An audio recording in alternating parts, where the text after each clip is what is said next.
10th के बच्चों के लिए इकोनॉमिक सब्जेक्ट से। दोस्तों आपको पता ही होगा हमारे भारतीय अर्थव्यवस्था के क्षेत्रक यानी जो क्षेत्रक है हमारे, जैसे प्राथमिक क्षेत्रक हो गया, द्वितीय क्षेत्रक हो गया या तृतीय क्षेत्रक हो गया, ठीक है। तो इनके ऊपर में हम बात करेंगे यहाँ पर, और आपको पता ही होगा कि इनके ऊपर में हम थोड़ी सी जो बात है चर्चा वो कर चुके हैं प्रीवियस वीडियो में, लेकिन इसमें आपको और भी ज्यादा डीप से जो समझ में आने वाला है, ठीक है दोस्तों। तो सबसे पहले हम यहाँ पर चलते हैं अपने प्राथमिक क्षेत्रक पर और उसके ऊपर में हम बात करते हैं। प्राथमिक क्षेत्रक आपको पता है कि ये जो क्रियाएं होती है ये सीधे भूमि से जुड़ी हुई होती है या तो जल से जुड़ी हुई होती है। फॉर एग्जाम्पल जैसे कृषि करना, ठीक है। तो कृषि में हम क्या करते हैं, वो जल से हम उसकी सिंचाई करते हैं और भूमि पर जो काम है वो होता है, ठीक है। मत्स्य पालन हो, मुर्गी पालन हो, तो ये सभी चीजें किसमें आती है, प्राथमिक क्षेत्र के जो अंतर्गत है वो आती है। इसका डेफिनेशन यहां से समझते हैं कि जब हम प्राकृतिक संसाधनों से, जो प्राकृतिक संसाधन हो उसका उपयोग करके किसी वस्तु का उत्पादन करते हैं तो इसे प्राथमिक क्षेत्र कहते हैं। प्राकृतिक संसाधनों यानी कि भूमि, जल, ठीक है, ये सारी चीजें हो गई, उसका उपयोग करते हैं और वस्तु का उत्पादन करते हैं, फसलें उगाते हैं, तो इसे प्राथमिक क्षेत्र कहा जाता है। इसके अंतर्गत ये सारी चीजें जो है वो आती है। अब हम अगर बात कर ले हम सेकंड के ऊपर में, जो कि है द्वितीय क्षेत्रक। तो ये क्या होता है दोस्तों, ये होता है, ये उद्योग से जुड़ा हुआ होता है। इसमें क्या होता है, प्राकृतिक क्षेत्र, प्राकृतिक वस्तुएं तो होती हैं, प्राकृतिक संसाधन होता है, लेकिन उसका उपयोग करके हम कोई चीज बनाते हैं, यानी जो बेसिक यहां पर चीज होगा ना वो प्राकृतिक होगा। फॉर एग्जाम्पल समझते हैं, जो गन्ना है वो क्या एक प्राकृतिक संसाधन है, लेकिन उससे हमने परिवर्तित करके क्या बना दी, चीनी बना दिया या गुड़ बना दिया, ठीक है। यानी इसका काम जो है प्राकृतिक संसाधन से ही चलता है, लेकिन उसको एक प्रोसेस से होकर गुजरना पड़ता है, और ये सारी जो चीजें हैं ये द्वितीय क्षेत्र के अंतर्गत जो है वो आती है। पहले इसकी डेफिनेशन समझते हैं। यहां पर द्वितीय क्षेत्र के अंतर्गत वह गतिविधियां आती है जो प्राकृतिक उत्पादों को क्या करती है, परिवर्तित कर देती है, विनिमय प्रणाली के जरिए अन्य रूपों में परिवर्तित कर देती है। ये सारी जो विधियां हैं, गतिविधियां हैं, ये द्वितीय क्षेत्र के अंतर्गत आती है, ठीक है। इसका एग्जांपल लेता हूं, आपको और अच्छे से क्लियर होगा, ठीक है। यहां पर देखिए आप, सबसे पहले उदाहरण है इसका कि गन्ना क्या हुआ, गन्ना कच्चा माल हुआ, गन्ने को कच्चे माल के रूप में उपयोग कर हम क्या बना लेते हैं, हम चीनी बना लेते हैं या गुड़ तैयार कर लेते हैं, ठीक है। यानी जो कच्चा माल है वो प्राकृतिक संसाधन है और उसको परिवर्तित कर दिया हमने चीनी और गुड़ में। और मिट्टी भी प्राकृतिक संसाधन है, मिट्टी से हमने ईंट बना ली, ईंटों से हमने घर बना लिए, घरों से भवन का निर्माण कर लिया, ठीक है। तो ये सारी चीजें जो है, इसका जो बेस होगा वो होगा प्राकृतिक संसाधन, और फिर हम इसको दूसरी चीजों में परिवर्तित कर देते हैं। ये सारी जो चीजें हैं ये द्वितीय क्षेत्र के अंतर्गत आती है। एक और बात, क्योंकि ये क्षेत्रक अलग अलग प्रकार के उद्योगों से जुड़ा हुआ है, प्रोसेस उद्योगों से जाता है, तो इसलिए इसका एक और नाम भी है और वह है औद्योगिक क्षेत्र, ठीक है। अगर आपसे पूछा जाता है कि औद्योगिक क्षेत्र किसे कहा जाता है, तब भी आपको इसमें द्वितीय क्षेत्र का ही आंसर लिखना है, ठीक है। इतना आपको समझ में आ गया होगा। बात करते हैं यहां पर हम नेक्स्ट के ऊपर में, जो कि हमारा तृतीय क्षेत्रक। ये क्या होता है दोस्तों, इसमें सभी जो चीजें आती है ना वो सेवाएं होती हैं, सेवाएं यानी सर्विसेज, ठीक है। जैसे डॉक्टर के पास हम जाते हैं, डॉक्टर को हम भुगतान करते हैं, लेकिन बदले में हमें वो कोई वस्तु प्रदान नहीं करता, वो हमें क्या देता है, वो हमें सेवाएं प्रदान करता है। तो ये सारी जो चीजें होती है ये तृतीय क्षेत्र में आता है। थोड़ा और डिफाइन यहाँ पर डीप से समझते हैं। ये गतिविधियां या तो प्राथमिक क्षेत्र से या द्वितीय क्षेत्र के विकास में मदद करती है, ठीक है। इन दोनों को डेवलप करने में मदद करती है, पहले को भी और दूसरे को भी, यानी कि इन दोनों को क्या करती है, मदद करती है। ये गतिविधियां स्वयं ये खुद से ना तो वस्तुओं का उत्पादन करती है, ठीक है, किसी प्रकार का ना वस्तुओं का उत्पादन करती है, लेकिन ये उत्पादन की प्रक्रिया में मदद जो है वो जरूर करती है, ठीक है। फॉर एग्जाम्पल यहां समझते हैं, जो कृषि है अपनी, ठीक है, कृषि हो रही है, लेकिन ये जो तृतीय क्षेत्र है कृषि में किसी प्रकार की मदद नहीं करेगा, लेकिन जो ऊंचे पोस्ट पर उन लोगों को बैठाया गया है जो क्या है, कृषि से रिलेटेड उनको ज्ञान है बहुत ज्यादा। गांव में ऐसी संस्थाएं खुली हुई है जो कि ये सिखाती है कि तुम्हें खेतीबाड़ी किस प्रकार से करनी है जिससे तुम्हारी जो फसल है वो और अच्छी उगे, ठीक है। तो वहां पर जो उन लोगों को बैठाया गया है वो वहां पर क्या देते हैं, वो वहां पर उनको सेवाएं देते हैं। जो किसान लोग हैं उनको बताते हैं कि तुम्हें ये करना है, ये करना है। ऐसे जरूरत का भी सामान देते हैं, वो किसानों की मदद करते हैं, लेकिन वो सेवाएं प्रदान करते हैं। ठीक है, अब हम बात करते हैं यहां पर, ये गतिविधियां वस्तुओं के बजाय, यानी वस्तु नहीं देता, उसके बजाय सेवाएं देता है, तो इसलिए इसको एक और नाम से भी जाना जाता है, जो कि है सेवा क्षेत्र। ठीक है, इसको सेवा क्षेत्रक के नाम से भी जाना जाता है। अगर पेपर में सेवा क्षेत्रक आता है तो आपको उसमें तृतीय क्षेत्र का आंसर लिखना है। ठीक है, सिंपल। नेक्स्ट हम समझते हैं, यहां पर इंपॉर्टेंट टॉपिक ऊपर चलते हैं, अदृश्य बेरोजगारी। अदृश्य यानी गायब, ठीक है, जो ना दिखे, वो बेरोजगारी। तो दोस्तों ये कब उत्पन्न होती है, देखिए, ये जब क्या है, रोजगार की कमी है। ठीक है, एक परिवार है जो कि गांव में रहता है, एग्जाम्पल से समझिए, एक परिवार है जो गांव में रहता है। ठीक है, उनके परिवार में मम्मी पापा, 2 भाई 2 बहन, ये सब है, लेकिन उनके पास रोजगार नहीं है, तो सारे के सारे भिड़ जाते हैं, लग जाते हैं खेती करने में। ठीक है, जबकि अगर उनके मम्मी और पापा, ठीक है, और एक भाई लग जाए, उतना ही काफी है, उतने लोग ही उस काम को कर लेंगे जितने को कर रहे हैं, लेकिन पूरा परिवार लग जाता है इसमें, तो वहां पर आप देखिए, जितने बंदे की जरूरत नहीं है उतने बंदे भी लगे पड़े हैं उस काम में, तो वहां पर बेरोजगारी है लेकिन दिख नहीं रही है। यानी अदृश्य बेरोजगारी वह बेरोजगारी होती है कि हमें लगता है कि वहां पर रोजगार हो रहा है, वो काम कर रहा है, लेकिन रियलिटी में ऐसा होता नहीं है। ठीक है, अब यहां पर हम समझते हैं, यहां पर छिपी बेरोजगारी से पीड़ित व्यक्ति वह होता है जो ऐसे दिखाई देते हैं, मतलब देखने में ऐसा लगता है कि वह कोई काम में लगा हुआ है, मतलब कि वो भी कोई काम कर रहा है, लेकिन वास्तव में ऐसा नहीं होता, परंतु वास्तव में ऐसा नहीं होता, उस जगह पर अदृश्य बेरोजगारी पाई जाती है। सिंपल। यहां पर समझते हैं दोस्तों एक और पॉइंट के ऊपर में, जो कि है संगठित क्षेत्र।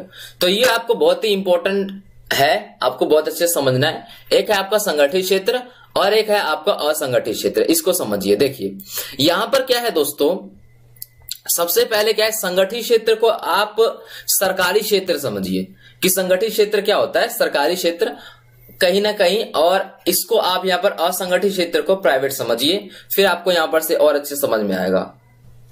यहां पर हम इसको एक एग्जाम्पल के तौर से समझते हैं कि संगठित क्षेत्र जो है वो क्या है, वो एक गवर्नमेंट स्कूल है, और जो असंगठित क्षेत्र है वो क्या है, वो एक प्राइवेट स्कूल है। तो यहां आप समझिए, ये उन लोगों के उद्गमों या कार्य स्थान पर आते हैं जहां रोजगार की अवधि नियमित है। सरकारी स्कूल में जो टीचर होते हैं, जिनकी नौकरी लगी होती है, तो उनके जो रोजगार है वो नियमित है, यानी जो है वो है, और जितने दिन काम करना है उनको करना है, जो सैलरी है उनकी पक्की है। ठीक है, और वह क्षेत्र सरकार द्वारा पंजीकृत होता है, और जो संगठित क्षेत्र होता है उसमें सरकार का नियंत्रण होता है पूरा का पूरा। जो भी रूल्स एंड रेगुलेशन सरकार कहेगी वो इनको मानना ही पड़ेगा। लेकिन अगर हम बात करते हैं यहां पर असंगठित क्षेत्र की, जिसके ऊपर में प्राइवेट के हाथों में होता है ये, तो ये क्या होगा, ये छोटी इकाइयां होती है जो सरकार के नियंत्रण से बाहर होती है। ठीक है, यहां पर अगर कोई रूल और रेगुलेशन सरकार बोलती है ना, तो वो सिर्फ आप कह सकते हैं एक तरह से वो दिखावा करेंगी या तो करने का, या उसका अनुपालन नहीं करेंगी। इसमें नियम और कानून होते हैं लेकिन इनका अनुपालन नहीं होता है। ठीक है, तो आपको यहां पर पता चल गया हो संगठित क्षेत्र किस प्रकार के क्षेत्र होते हैं और कैसे काम उसमें आते हैं। ठीक है, जैसे आप असंगठित क्षेत्र की अगर हम बात करें ना, तो असंगठित क्षेत्र में आपका आएगा प्राइवेट स्कूल हो गया, ठीक है, कंपनियां हो गई, और भी जैसे पतंजलि कंपनी हो गई। तो ये सारी क्या है, ये सारी है, ये सारी जो हो गई आपकी प्राइवेट से आप इसको ले सकते हो। और यहां पर जो है हम संगठित क्षेत्र में क्या लेंगे, संगठित क्षेत्र में आपके जो हो गए, जो सरकारी हो गए, ठीक है, वह क्षेत्र जो सरकार के नियंत्रण में आते हैं। तो ये आपको यहां से समझ में आ गया होगा। नेक्स्ट चलते हैं। यहां पर देखिए दोस्तों, सार्वजनिक क्षेत्र नाम से ही पता चल रहा है, और निजी क्षेत्र ये भी नाम से पता चल रहा है कि सार्वजनिक क्षेत्र क्या होगा, सबके लिए होगा, और यहाँ पर जो नियंत्रण होगा वो सरकार का होगा। जो निजी क्षेत्र होगा उस पर सरकार का नियंत्रण नहीं होगा, वो निजी लोगों के हाथों में होता है, पर्सनल होता है, निजी व्यक्तियों के हाथों में। ठीक है, यहां हम समझते हैं इसको, इस क्षेत्र में सरकार द्वारा संपत्ति का जो मालिक होता है, सरकार इसकी संपत्ति का क्या हो गया, मालिक हो गया, और सभी सेवाएं जो है वो सरकार प्रदान करेगी। लेकिन निजी क्षेत्र में क्या होता है, संपत्तियों और सेवाओं का जो वितरण होता है इस क्षेत्र के स्वामित्व निजी व्यक्तियों के हाथ में होता है, या जिनकी वो कंपनी है उनके हाथों में होता है। ठीक है, यहां पर हम नेक्स्ट समझते हैं अब आपका बुनियादी सेवाएं। ये दोस्तों बहुत ही ज्यादा इंपॉर्टेंट है। बुनियादी सेवाएं का मतलब होता है बेसिक सर्विस। ठीक है, यानी वो सेवाएं जो कि चाहिए ही चाहिए। ठीक है, जैसे हॉस्पिटल है तो कुछ हो या ना हो, जिस क्षेत्र में हम रहते हैं उस क्षेत्र में हॉस्पिटल तो होना जरूरी है। ठीक है, स्कूल होना जरूरी है। तो ये ऐसी सेवाएं हैं जो होना बहुत ही ज्यादा जरूरी है, वो बुनियादी सेवाएं होते हैं। यहां पर आप समझिए, जैसे अस्पताल हो गया, पोस्ट ऑफिस हो गए जो पहले हुआ करते थे, टेलीग्राम सेवाएं, पुलिस स्टेशन भी हाँ बहुत ज्यादा जरूरी है, अदालत जरूरी है, रक्षा, बैंक, बीमा कंपनी, ये सारी जो सेवाएं हैं ये सेवाएं ऐसी है कि अगर ये सेवाएं नहीं हुई तो काम नहीं चलेगा। तो ये सेवाएं होना बहुत ही ज्यादा जरूरी है, इसलिए इन्हें बुनियादी सेवाएं वो कहा जाता है। ठीक है दोस्तों, यहां पर एक बहुत ही इंपॉर्टेंट क्वेश्चन आया है, वो है मनरेगा। ठीक है, इसको हम मनरेगा के नाम से जानते हैं। इसका पूरा नाम है महात्मा गांधी राष्ट्रीय ग्रामीण रोजगार गारंटी अधिनियम। ठीक है, नाम से पता चल रहा है कि इसमें लोगों को रोजगार जो है वो उपलब्ध कराया जाएगा। ठीक है, और वो भी किस लोगों को? गांव के लोगों को। ग्रामीण रोजगार अधिनियम है। ठीक है, तो यहां पर इसको समझते हैं। भारत में लागू एक रोजगार गारंटी योजना है। ये भारत में लागू किया जाता है रोजगार गारंटी योजना, यानी कि लोगों को रोजगार देना है और गारंटीड उनको रोजगार देना है, और अगर रोजगार नहीं दे पाए तो उनको भत्ता देना पड़ेगा। ठीक है, यहां पर आइए समझते हैं। इसे 25 अगस्त 2005 को विधानसभा द्वारा अधिनियमित किया गया था। थर्ड पॉइंट पे आते हैं इसे। ये योजना जो है दोस्तों, ये प्रत्येक वित्तीय वर्ष को, वित्तीय वर्ष सबसे पहले तो आपको बताना है कि वित्तीय वर्ष क्या होता है। चलो मैं बता देता हूं। ठीक है, तो वित्तीय वर्ष होता है दोस्तों, ये ऐसा वर्ष होता है जो हर एक साल आता है। ठीक है, और वित्तीय मामले यानी पैसों से रिलेटेड हिसाब किताब के आधार पर ये होता है। और ये क्या है, प्रत्येक 1 अप्रैल को, यानी ये शुरू होता है 1 अप्रैल को। ठीक है, और 1 अप्रैल से लेकर 31 मार्च तक ये खत्म होता है। 31 मार्च को ये खत्म होता है। फॉर एग्जाम्पल अभी की अगर हम बात करें तो ये 2020 जो चल रहा है, इसमें 1 अप्रैल को ये चालू हो गया होगा। ठीक है, इसकी गणना 1 अप्रैल को चालू हो गया होगा स्टार्टिंग, और अगले साल की 31 मार्च को इस पूरे बीच का हिसाब किताब जो है वो लगाया जाएगा। ये वित्तीय वर्ष होता है। इसमें से किसी भी ग्रामीण परिवार को, तो उस ग्रामीण परिवार का जो एक सदस्य होगा जो कि वयस्क होगा, उसी को 100 दिन का रोजगार उपलब्ध कराया जाएगा। कम से कम 100 दिन का रोजगार जो है उसको उपलब्ध कराया जाएगा। ये होता है महात्मा गांधी राष्ट्रीय ग्रामीण रोजगार गारंटी अधिनियम के अंतर्गत। ऊपर से हम बात करते हैं कुछ और पॉइंट। अगर सरकार अपने रोजगार प्रदान नहीं कर पाया, अगर वो काम देने में विफल रहा, यानी कि वो सफल नहीं हो पाया कि सबको 100 दिनों का रोजगार वो प्रदान जो है वो करेगी। ठीक है, हर परिवार के एक वयस्क आदमी को, तो फिर वो क्या करेगी सरकार? तो लोगों के लिए बेरोजगारी भत्ते का इंतजाम करेगी, और लोगों को क्या देगी? उन लोगों को जिनको रोजगार नहीं मिल पाया उनको बेरोजगारी भत्ता जो है वो देंगे। ठीक है, बात करते हैं दोस्तों यहाँ पर बहुत ही इंपॉर्टेंट क्वेश्चन के ऊपर में, जो कि है संघर्षात्मक बेरोजगारी। ये क्या होता है दोस्तों? देखिए, मान के चलो आप एक कंपनी में काम करते हो। ठीक है, और वहां पर आपको सैलरी जो है वो वहां पर आपको मिलती है 50,000 रुपए। ठीक है, 50,000 रुपए सैलरी है, लेकिन उसी समय आप सोचते हैं मुझे यहाँ पे काम नहीं करना, 50,000 रुपए मेरे लिए बहुत ज्यादा कम है, तो आप क्या करोगे? आप दूसरी नौकरी की तलाश में लग जाओगे। ठीक है, और उस नौकरी में आपको यहां से ज्यादा रुपए दे रहे होंगे, तो अब यहां से आपने काम छोड़ दिया, और इसके बीच का जो समय है, इसके बीच यहां पर आपको नौकरी लग भी जाएगी, इससे ज्यादा पैसे भी हो जाएंगे, लेकिन यहां के जो बीच का समय रह गया, उस समय तो आप बेरोजगार रहे। तो इसी का जो बीच का समय होता है, इसको ही हम कहते हैं संघर्षात्मक बेरोजगारी। ठीक है, आपको रोजगार यहां मिला हुआ है और बी पॉइंट पे भी आपको रोजगार मिल जाएगा, लेकिन बीच का जो समय है आप वहां पर बेरोजगार रहे। ठीक है, यहां समझते हैं हम, एक व्यक्ति एक नौकरी से दूसरे नौकरी में जाना चाहता है, इस दौरान लगने वाला समय वो बेरोजगार रहता है, इसे ही संघर्षात्मक बेरोजगारी कहते हैं। सिंपल था। नेक्स्ट समझते हैं हम यहां पर, वो क्या है? मध्यवर्ती वस्तु। दोस्तों ये बहुत ही ज्यादा इंपॉर्टेंट है, आपको मध्यवर्ती वस्तु और अंतिम वस्तु ये दोनों ही बहुत अच्छे से समझना है। आप यहां पर ध्यान दीजिए। मध्यवर्ती वस्तु क्या होता है दोस्तों? जो बिल्कुल मध्य में हो, यानी आप समझ सकते हो कि वो तैयार ना हो। जो अंतिम वस्तु होती है वो फाइनल गुड्स होता है, लेकिन मध्यवर्ती वस्तु, देखिए एग्जांपल लेते हैं। मान के चलो हमें चाय बनानी है, ठीक है, चाय बनाई हमने। अब हमें चाय बनाने के लिए क्या क्या चीजें चाहिए, यहां पर चाहिए दूध, ठीक है, और यहां पर चाहिए हमें चीनी या चाय पत्ती। तो ये सारी चीजें क्या है, ये जो बीच का है यहां पर, ये हो गया दूध और जो चीनी हो गया ना, ये हो गई आपकी मध्यवर्ती वस्तु। और इन दोनों को जो सामान को हम जोड़ के बनाएंगे चाय, जो चाय बिल्कुल तैयार हो चुकी होगी, वो होगी आपकी अंतिम वस्तु। तो मध्यवर्ती वस्तु का यहां पर समझते हैं पॉइंट।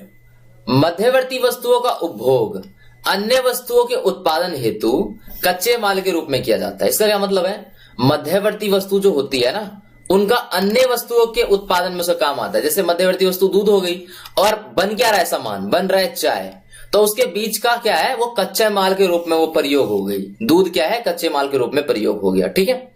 उसके बाद हम यहां पर समझते हैं मध्यवर्ती वस्तुओं के मूल्य में अभी मूल्य वृद्धि की जानी है। इसका मतलब क्या है दोस्तों, देखिए यहां पर हम एग्जांपल लेते हैं चाय के शॉप का, जहां पर जो है चाय पिलाई जाती है, दुकान है। तो वहां पर जो दूध है, वो दूध कितने का आया, वो दूध 20 रुपए का आया, ठीक है। चीनी आया, तो क्या इन दोनों का जो प्राइस है वो फिक्स रहेगा, नहीं, इनका प्राइस फिक्स नहीं रहेगा। दूध जो 20 रुपए में आया है वो उसको फायदा देगा, जो चीनी आई है वो उसको फायदा देगा। यानी जो मध्यवर्ती वस्तुएं होती है ना, उनकी मूल्य निर्धारित नहीं होती, उनके मूल्य में वृद्धि की जानी है, ठीक है। अब यहां पर हम समझ जाते हैं जो है अंतिम वस्तु के ऊपर। जो अंतिम वस्तु है दोस्तों, ये होती है फाइनल गुड्स, यानी कि पूरी तैयार हो चुकी है आपकी वस्तु, ठीक है। अंतिम वस्तुओं का जो उपभोग होता है वह अन्य वस्तुओं के उत्पादन हेतु कच्चे माल के रूप में नहीं किया जाता। यानी जो अब चीज बन गई है उसको आप क्या बनाओगे, उसको तो हम कुछ नहीं बना सकते। जैसे चाय है, चाय बन गई, तो अब ऐसी कोई चीज है जिसमें चाय बनाकर ही कुछ बनाया जाता है, नहीं, ठीक है। तो चाय फाइनल गुड्स हो गई, इसको कच्चे माल के रूप में इस्तेमाल हम नहीं करेंगे। तो जो फाइनल गुड्स होती है उसे कच्चे माल के रूप में इस्तेमाल नहीं करते। दूसरी बात इसकी है, वह अंतिम वस्तुओं के मूल्य में मूल्य वृद्धि नहीं की जानी है। अब देखो जो चीज बन गई फाइनल गुड्स, जैसे चाय हमारी पूरी तैयार हो गई, तो अब इसका जो रेट होगा वो रेट चेंज नहीं होगा, वो रेट फिक्स हो चुका है। चाय बन गई, उस दुकान वाले ने जितने भी चाय बनाई, हमें कोई उससे फर्क नहीं पड़ता, लेकिन जब हम जाएंगे तो वो 10 रुपए कप देगा चाय, ठीक है। दूसरे कोई बंदा जाएगा तो वहां भी 10 रुपए उसको कप देगा चाय। यानी जो चीज बन चुकी है उस चीजों का मूल्य वृद्धि नहीं की जानी है। अंतिम वस्तुएं फाइनल गुड्स का जो मूल्य में वृद्धि है वो नहीं होगी, ठीक है दोस्तों। तो ये आपका चैप्टर था, चैप्टर नंबर 2 जो आपका यहाँ पर खत्म होता है, ठीक है। वीडियो पसंद आ गई जो आपको, तो वीडियो को आप कर सकते हैं एक लाइक, कमेंट करके आप बता सकते हैं आपको जो वीडियो है वो कैसी लगे। यहां पर जो है कमेंट आप जरूर कीजिए, लाइक कर सकते हो आप, साथ ही आप शेयर कर सकते हैं अपनी वीडियो को, साथ सब्सक्राइब कर दे। इससे क्या होगा, जो नई वीडियो होगी ना वो आपको अपलोड होते ही मिल जाएगी। साथ में बेल नोटिफिकेशन आइकन है, आप उसको भी प्रेस कर सकते हैं, जिससे नई वीडियो की नोटिफिकेशन आप तक पहुंच जाएगी। तो धन्यवाद दोस्तों।